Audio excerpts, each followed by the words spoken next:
So what is today? It's November 10th, 2021. Mm-hmm. And tomorrow is Veterans Day.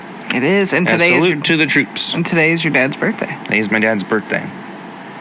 And he's a vet. Yeah, he was in the Marines. So, tell us about your dream. I just took a nap today, and in this dream, I found myself in early 2000s Noblesville, Indiana, the downtown part of it, around the courthouse area, with two other individuals that I was friendly with, but I didn't necessarily know. And they had come into possession of my early 2000s blue Dodge Intrepid that I no longer have. So the car that you would have driven at that time in Noblesville? Uh-huh. Okay. Yeah. So we're just minding our own business. I think someone has like a bag in the back seat. I turn around and whoever's driving, it's not me. I can't even really decide whether or not I'm like in the front or the back of the car at this point. Okay. But the car hits a lady in a chicken suit. Like a costume. Like a costume chicken suit. Or it's not like a suit with chickens on it. No, it's a lady in a chicken suit. And so... Do feathers fly everywhere? Yes. and she's a waitress at the one of the restaurants. She's like she's serving like cappuccinos to people that are sitting on the terrace outside the restaurant. But somewhat like the driver swerves off the road and hits the lady in the chicken suit. I don't know if this was like a chicken themed restaurant or something, but chicken flavored cappuccinos, chickachinos. And so she's playing it off like nothing happened, and then she gets this fierceness in her that frightens all three of us. And we're not in the car anymore. We got out and we parked it by the side of the road, and so she's going to call the police, and it's all scary. So we all kind of like, go off in our own different directions. And then I realized the two others are following me. And then there's this little like staircase that's in front of one of the storefronts. Mm-hmm. And then there's another one adjacent to it. And I start to hear somebody play these sweet, like, they're like Black Sabbath riffs. Like the fuzz tone on them. Perfect. And I'm like, wow, cool. And so I start listening to that, and then I notice there's another stairway that's right next to it that you can go down. And so I walk down there, and then I'm with the other two people that were with me, including the person that hit the chicken lady that's trying to avoid the police. And the police are after us. Okay. And then so I'm down there, and I look at the guy.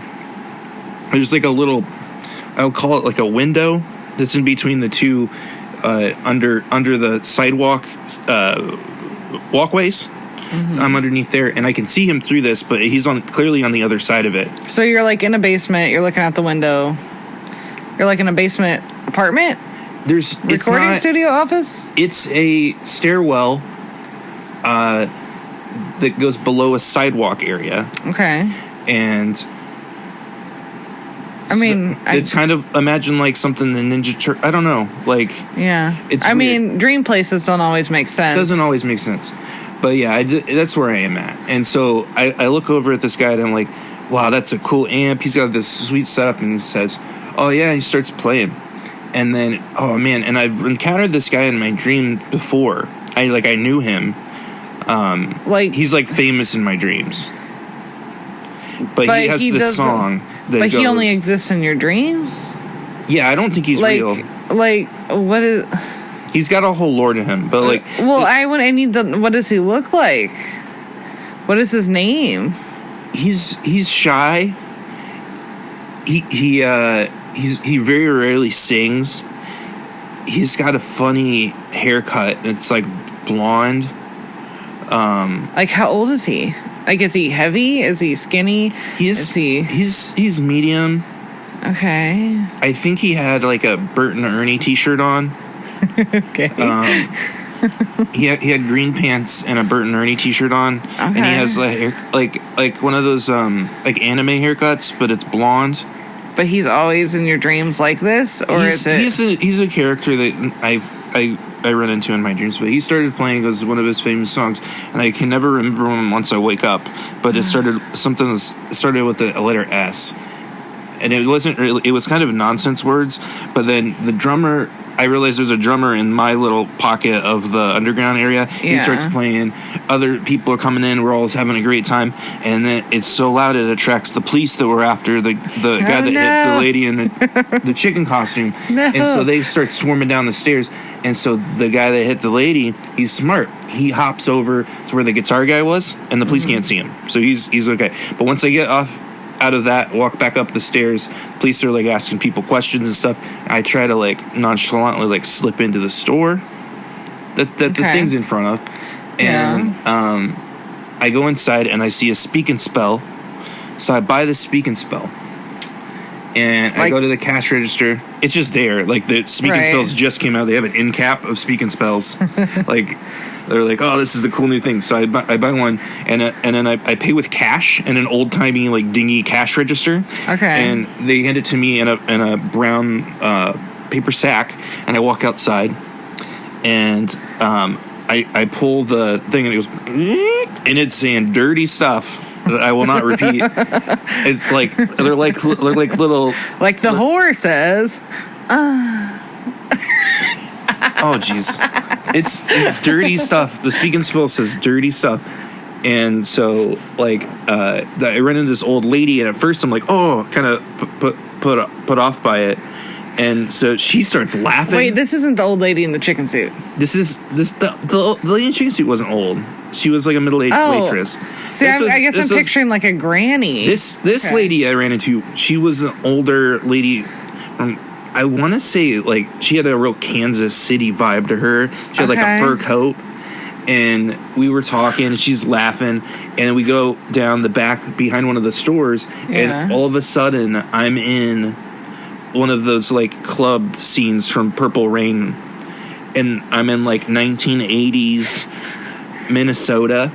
And everybody's there, and it's crazy. So I'm assuming you dream in color. Like, how vibrant is it? Was vibrant. It was because I'm just picturing like it was smoky, purple, and it was crazy. So we're walking down there, and I'm still looking for the car, even though I think I traveled back to early '80s Minneapolis. And there's cool dudes everywhere, and it's a lot of fun. But then, does he challenge you? Does who?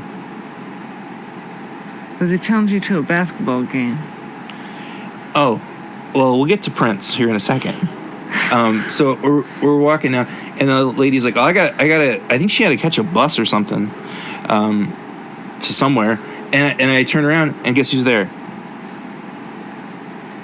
The lady in the chicken suit. No, Prince. And I said, "Prince, I got something to tell you, man." And he's like, "What?" And so I pulled the string on the speak and spell, and his face lit up, and before he could open his mouth to respond, my alarm went off. What? And I was very frustrated. I hit snooze. Prince I went back to bed, and I could not visit that dream again. But so. Prince enjoyed it. Like, Prince liked the dirty speak and spell. Like, I just picture Prince as like... Maybe I did. Like, all serious? In my dream, I time traveled back to the 80s, and I showed Prince this dirty speak and spell, and then influenced some of his music later on. I mean... I mean, totally. All right. Because I picture, like, a serious Prince outside for some reason, like, smoking a cigarette, or, like, not even, like, just standing outside, like, being all, like, moody, and then you're just like, "Prince. You gotta see this, man. I've got this dirty speak and spell."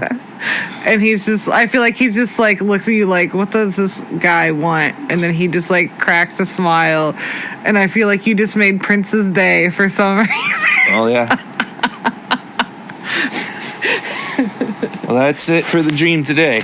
Thanks for tuning in.